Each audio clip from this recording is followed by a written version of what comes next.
And joining us is attorney at law and human rights activist, Ms. Nafeesa Mohammed. A pleasant good evening, ma'am.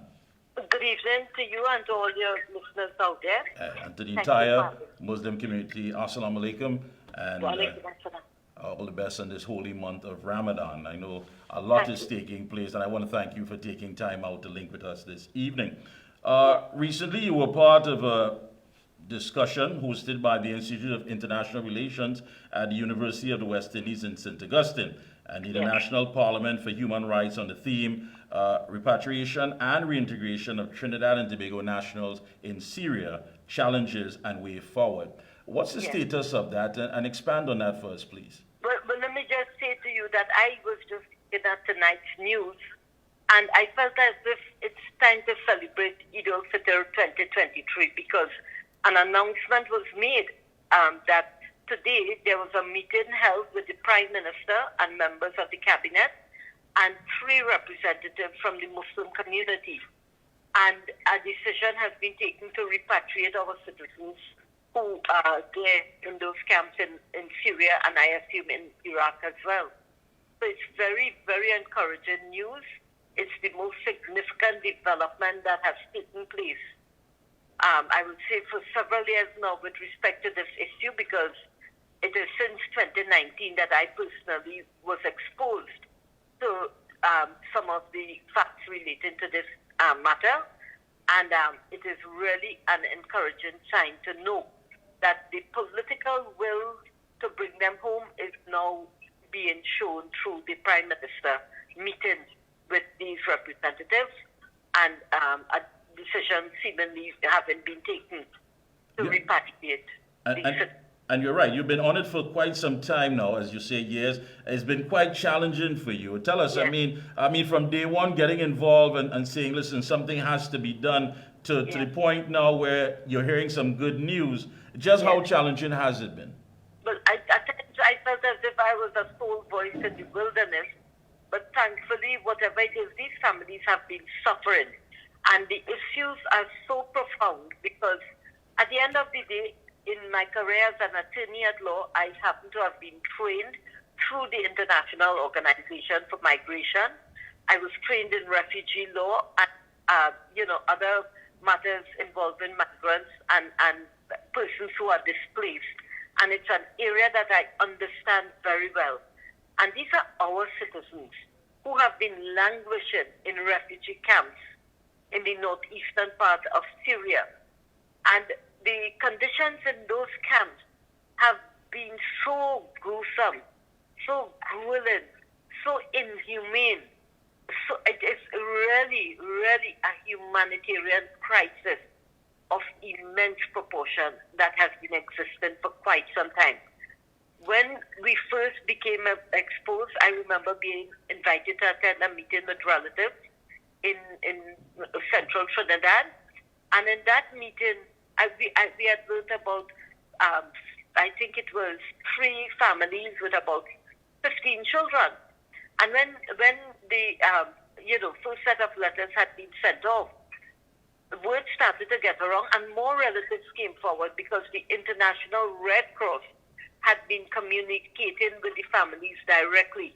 This happened after there was, as you would know, that there was a war going on in Syria. The Syrian civil war has been going on, and there were some bombings that were taking place, and the war on terror had ended, I think, in 2019. And there was some kind of bombings that took place, I think, in the place they call Raqqa, and the survivors who were there, they were taken into a huge refugee camp, and the internet report suggests that there were 70,000 women and children who had fled into this particular camp in the northeastern part of Syria in early 2019. And amongst those would have been a few Trinidadians. And as the information became more and more available, we now have more accurate data that suggests that there are 72 children and 25 women who have been in this area, in different camps. Most of them have now been moved from the Al-Hol camps to the Al-Roj camp. and there are a couple Trinidadians in Iraq in prison. These were reported in the newspapers, where some kind of sentencing had taken place in circumstances that can be revisited very easily, and I think they were charged for illegally entering Iraq. So that so far the information we have suggests that most of these survivors, they are children and women, and they have been languishing in these camps, and it has taken a long time. But from a humanitarian perspective, I think a big catalyst to the decisions that would have been taken now is the fact that a very reputable international human rights organization was recently in Trinidad and Tobago, and they had actually presented a report. They came to present the report, and they had first-hand direct communication with some of our Trinidadian citizens. And I think their report is a catalyst, because you now have a solidarity, a growing kind of support within the Muslim community and the wider community. And let me ask you about that, because I mean, you were of course going along the guidelines of international law, but of course you know our culture here, where you would have people would weigh in and say, listen, you know, we didn't send them there. Nobody told them to go there. Now it is that why should we be burdened about this? And you have said time and time again that these citizens are citizens of Trinidad and Tobago, and they are not terrorists. You say they are displaced citizens who need the love from all of us. But as you know, based on our culture, the average citizen is not going to look at it and be humble to say, listen, let me look at it through your lens. Again, who sent them there, and who were they fighting for, and on whose behalf? Did that add to your challenge? I mean, and how much so? Of course, and interestingly, this morning I heard one of the relatives on an interview this morning speaking when she was asked about the circumstances when her sister left. And it was quite eye-opening to hear the situation. At the time, the sister had indicated that her husband told her they were going to England. And from there, it's because it really was Syria that he took them. And there was no turning back after that. Now, most of the men who went with their families, we have information to suggest that the majority of them have been killed. And that these women are now widows there, and their children, there are even some orphans amongst them. So that at the end of the day, the challenge in terms of the expressions that you have just described, it's real. But Trinidadians, I know, look at how we have dealt with the refugee crisis from Venezuela, with the influx of migrants coming into our country. It is the citizens of this country who have helped more than anything else to help some of these families in whatever way they can. And because when you are displaced, you need protection. And these are women and children. Some of them are injured and whatnot. So I know that amongst our citizens, we have the heart and the mind. A lot of the things that are being thrown out there, there's a lot of propaganda that has been going out as well, because in some quarters, you cannot help but pick up what is known as Islamophobia. It is as a kind of sentiment that exists in certain quarters. And the Muslim community has been very much targeted in that respect. And with this movement, I can tell you that I have personally participated in a research exercise with a very reputable women's NGO, where a questionnaire had been prepared and it was circulated, and we were able to get feedback from many of these families in terms of the push and pull factors. And the majority of the responses that we got suggest that most of these families had gone across there in search of that utopian dream of living in an Islamic state when there was an announcement about the establishment of a caliphate. Many years ago, in those parts of the world, the caliphate system, it's something that has evolved, and with the politics, global politics, that had changed. And when there was some announcement of the setting up of this caliphate, it is no wonder that people were leaving from all over the world and going across here, but only to realize that it was waterboard. because in truth and in fact there was a civil war going on in That's Syria. true, yeah. But when you talk about this Islamophobia, I mean, do you believe that we have yet to get to that social maturity where there's as far as respect and understanding where we all fit in and where, of course, we all coexist in our society? And if that hasn't come about, why? Michael, I have grown up in this community here in El Socorro, San Juan, right? And the way how we were brought up with a motto of service to community and service to humanity. In terms of the fabric of our society, by and large, our population here, the Muslim community might be a minority, but the Muslim community has helped to build this country. And we have this side by side with all the other religious organizations and racial groupings in the country. And that is the beauty of our society. It is easy to forge a unity in our diversity.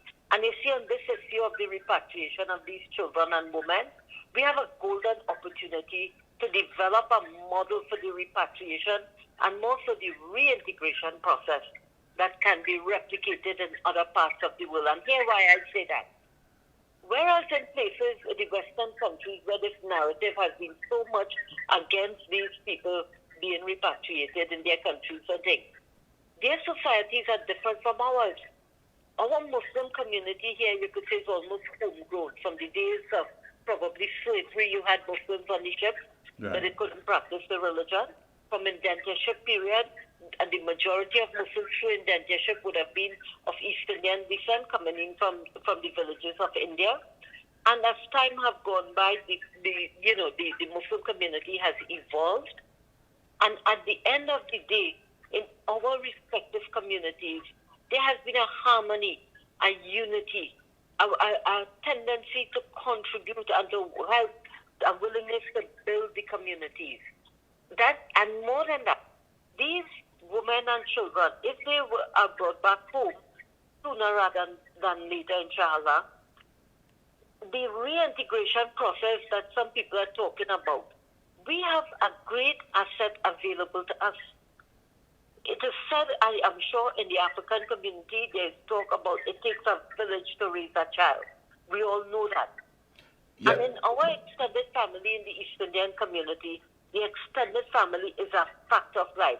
Nowadays, there has been a little push towards a more nuclear-type development. All right. But with the extended family structures that we have, when these women and children come back, I know that in the majority of cases, because I've been interacting with the relatives, they already have their homes available with all the requisites that will be in the best interest of those children. Yeah, but before you go any further, Ms. Mohammed, I know time is limited, so I want to get in some things here. Back to this phobia. Now, what you're telling us, yes, it takes a village to raise a child, but that village is now global due to modern technology. I mean, there's so many different platforms, but we still lack the understanding that it is not confined geographically where we would have the majority of Muslims living. You have Muslims in corporate T&T. You have Muslims in sport. You have Muslims in medicine. You have Muslims in every aspect of life.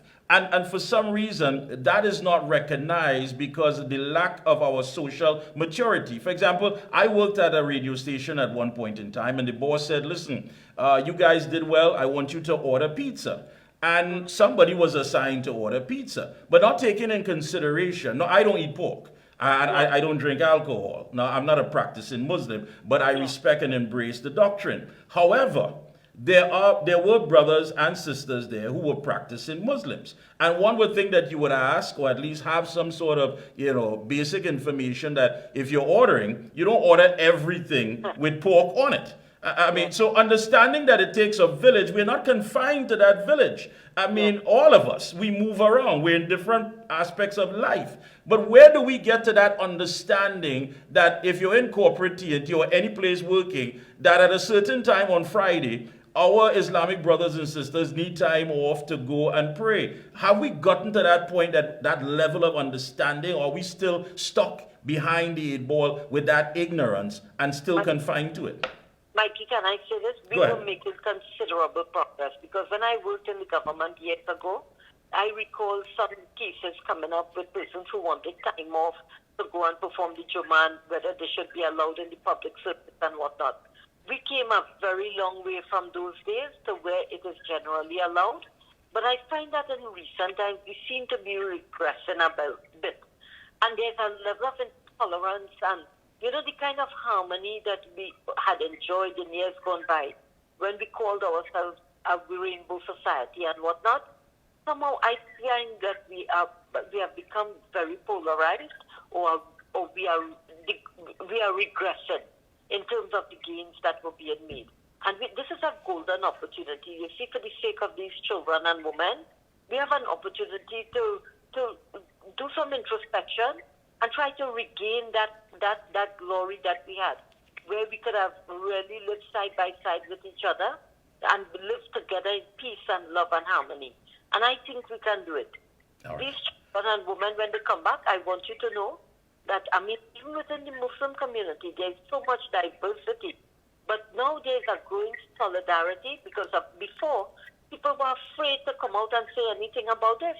Yeah. They were very much afraid until the human rights group came. Now we have now identified the majority of Muslim groups and organizations in this country have agreed to the repatriation and are in support of the repatriation. Thank you so And much. based on empirical data, I'm talking to you. When the ASJA, the largest Muslim organization, came out 3 weeks ago and made a statement, it was supported by about 25 independent Jamaats and group leaders.